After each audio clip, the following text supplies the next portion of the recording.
नमस्कार मित्रांनो, टेक्निकल ज्ञान आणि नवीन अपडेट या चॅनलवरती तुमचे स्वागत आहे. मित्रांनो, आज आपण आपल्या आजच्या या व्हिडिओमध्ये बघणार आहोत की महाराष्ट्र विधानसभा निवडणुकीच्या निकालाच्या दिवशी सोन्याच्या दरात काय झाला बदल, बघा काय असतील दर, चला तर जाणून घेऊया. मित्रांनो, महाराष्ट्र आणि झारखंड विधानसभेचे निवडणुकीचा निकाल 23 नोव्हेंबरला जाहीर होणार आहे.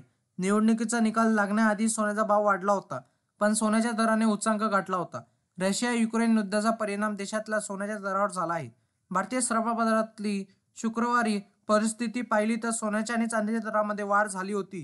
मित्रांनो, इंडियन बुलियन्स या वेबसाईटनुसार दिलेल्या माहितीनुसार देशातील सोन्याच्या आणि चांदीच्या दराने उच्चांक गाठला होता. केवळ 8 दिवसाच्या कालावधीत सोन्याचा दर 74,000 रुपयावरून 78,000वर पोहोचला होता. चांदीचा दर 89,000वरून 91,000वर पोहोचला होता. पण आज 23 नोव्हेंबर रोजी 10 ग्रॅम 24 कॅरेट सोन्याचा दर 78,050 रुपये आहे, तर 1 किलो चांदीचा दर 91,220 रुपये इतका आहे.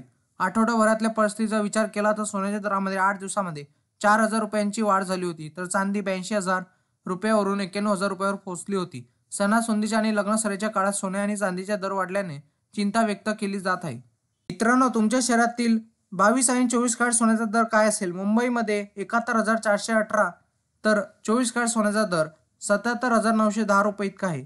तर पुणे, नागपूर आणि नाशिक, कल्याण आणि जळगावमध्ये हाच दर चालू आहे. मित्रांनो, इंडियन बुलियन्स अँड ज्वेलर्स असोसिएशननुसार IBJ म्हणते की 24 कॅरेट सोने 76,932, तर 23 कॅरेट सोने 76,624, तर 22 कॅरेट सोने 70,470 रुपयावर आहे.